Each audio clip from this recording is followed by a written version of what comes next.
Okay, first and foremost, I think what I should say is The Bench is very much a comedy drama. There's a lot of comedy in the show. There's also a lot of drama in the show. And there are some scenes that will quite effectively mix the two. However, I do also tackle some very serious issues in the show. And in particular, one of these is homelessness and rough sleeping. And one of the characters, Eric, a homeless man, he sleeps rough on the bench, but we also get to see snatches of his life. 45% of people experiencing homelessness have been diagnosed with mental health issues. That's quite a big figure on its own. Now, this rises to 8 out of 10 people that are sleeping rough.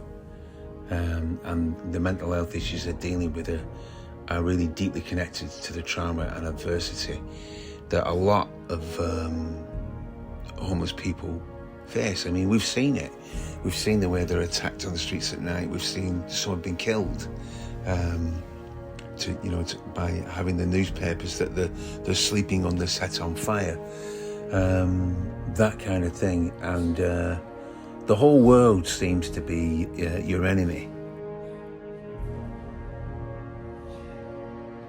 I mean, when we first see Eric in the play, it's not entirely clear that he's been living on the streets for a number of years, but you get that feeling as the play goes on.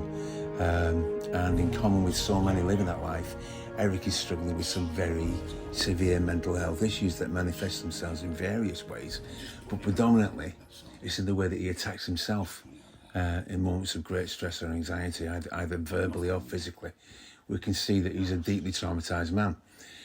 But if there's any violence that comes from him, it's channeled back into himself.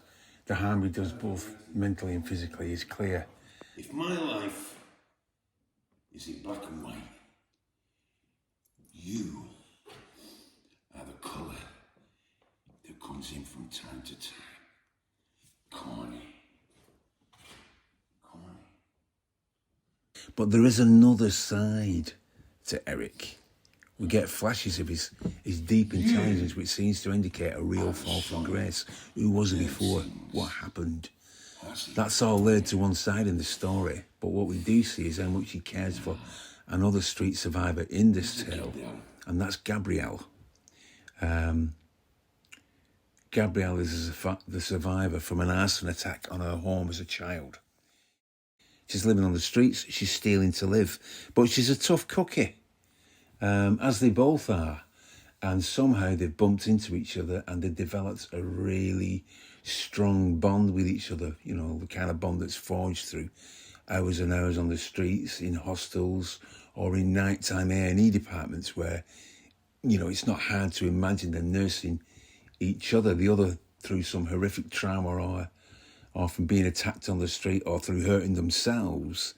Whenever they've come round from any of that, the other has always been there holding their hand. And this strong friendship has really developed between them. And the thing is, Gabrielle's younger. She's a good 25 years younger than Eric. But there's a childlike wonder to Eric sometimes, a naivety. And alone at night, when he's sat out there on that bench or lying there before he goes to sleep, you know, he starts to question his right to be even having such thoughts about Gabrielle. I know this ain't gonna go nowhere. but I don't want to drop dead tomorrow without having said this, that's all. You know, he's in love with her, but honest. Should he ever broach that subject? Should he ever talk about it? How does she feel about him? It's dangerous. You know, his only true friend in the world. He's in love with her, and it's a love that, you know, he can't be smoking. What to do? What do you do?